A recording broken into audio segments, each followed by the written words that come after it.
Good evening and welcome to World in Focus. From an update in the dramatic Louvre heist in Paris to a wave of arrests in Morocco's youth protests and the United Nations demanding action after a horrific hospital massacre in Sudan. The world's headlines are anything but quiet tonight.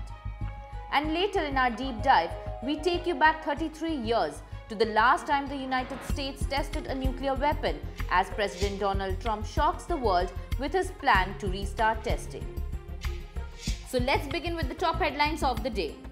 5 new suspects have been arrested in connection with the Louvre jewelry heist, which stunned the city earlier this week.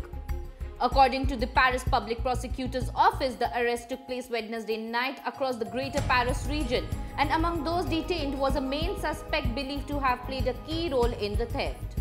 French media say the arrest came after 2 other men partially admitted to their involvement in the crime. The case has gripped France not only because of the scale of the theft, but because of its setting, the Louvre, home to the Mona Lisa and one of the most secured buildings in the world.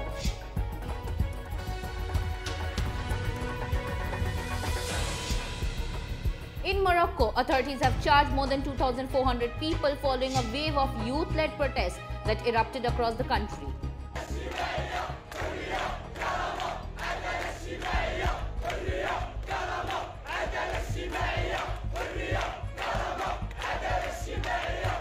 Officials say that 1,473 of those charged remain in custody as they await trial.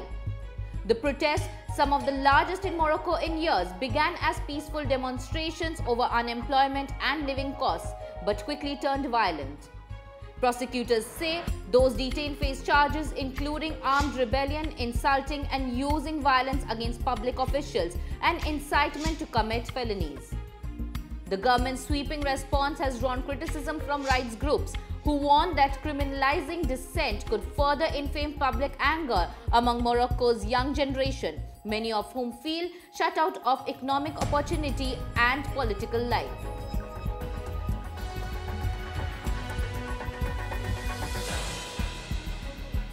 Meanwhile, UN Secretary General condemned what he called an outrageous act of violence after more than 460 people were shot dead inside a maternity hospital by paramilitary forces. The attack in Sudan marks one of the deadliest single incidents since the war began last year between Sudanese army and the Rapid Support Forces.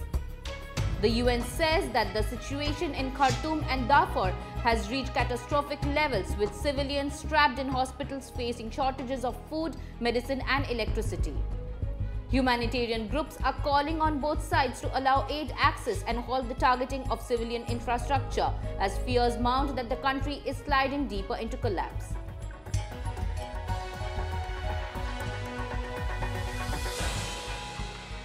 And now to our deep dive tonight, a story that takes us from the crisis zones of today to a chilling chapter in Cold War history. President Donald Trump has announced that the United States will resume nuclear weapons testing, ending a 33-year pause. The move follows Russia's recent testing of its Burevestnik nuclear-powered cruise missile, which President Putin described as without equal. Trump says the decision is about keeping pace with rivals. So what happened the last time America tested a nuclear bomb, and why does it matter now? The date was September 23, 1992. George H.W. Bush was president. The Cold War had just ended, the Soviet Union had collapsed the year before, and the world was cautiously stepping into a new era of peace.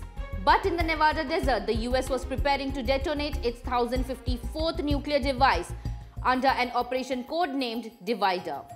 The device, built at the legendary Los Alamos National Laboratory, was lowered into an underground shaft at the Nevada test site. Engineers filled the shaft with sand, concrete and epoxy to contain the blast. When it detonated at 3:04 p.m., the explosion yielded 5 kilotons, a relatively modest charge but enough to rattle the desert floor.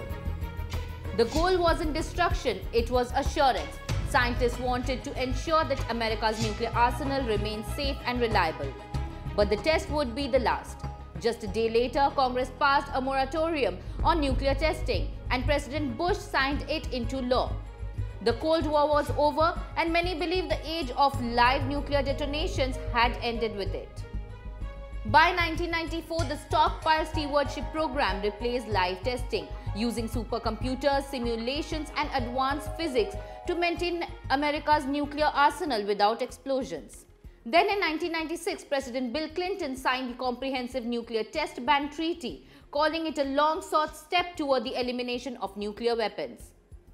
But the US never ratified it, meaning the treaty's promise has remained unfulfilled. Fast forward to today, the Nevada test site still sits in government hands, quietly waiting. As the National Museum of Nuclear Science and History notes, if deemed necessary, the site could be authorized again for nuclear weapons testing. With President Trump's announcement, that possibility just became real again, signaling what some experts call the dawn of a second nuclear age. So that's all in World in Focus for today. Follow the Finance 360 for more.